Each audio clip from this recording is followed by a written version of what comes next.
Dennis kasi yung ano ko first love ko Miss Karen.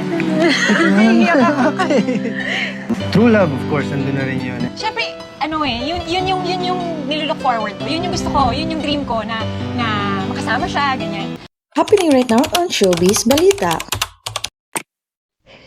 Janine Mercado and Dennis Stelio give an emotional interview on Karen Davila's channel. Napag-usapan ng mga mag-asawa ang kanilang nagkaraang breakup at kasunod na pagkakasundo nila ni Janine at Dennis na magsimulang mag-date noong 2010. Pero humanap ang dalawa sa mga hamon tulad ng possessiveness at selos na humantong sa kanilang paghihiwalay noong 2011. At binanggit rin ni Janine Mercado na natuto sila ni Dennis Stelio sa kanilang mga pagkakamali noong unang beses silang magkahiwalay.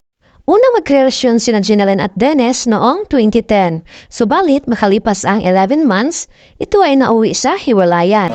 Kahit ano pang bagyo o delubyo sa buhay namin, kaya namin pagdaanan. Katulad ng sinabi ko, importante yung huwag susuko dahil sa marriage talaga maraming nagiging problema, maraming naghihiwalay. Ang pangako ko sa'yo, talagang tayo forever kahit ano pang mangyari.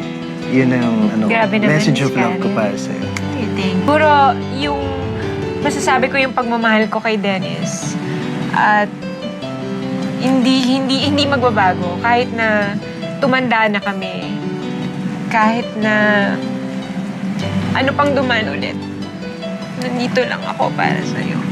Alagaan kita hanggang kaya ko. My God.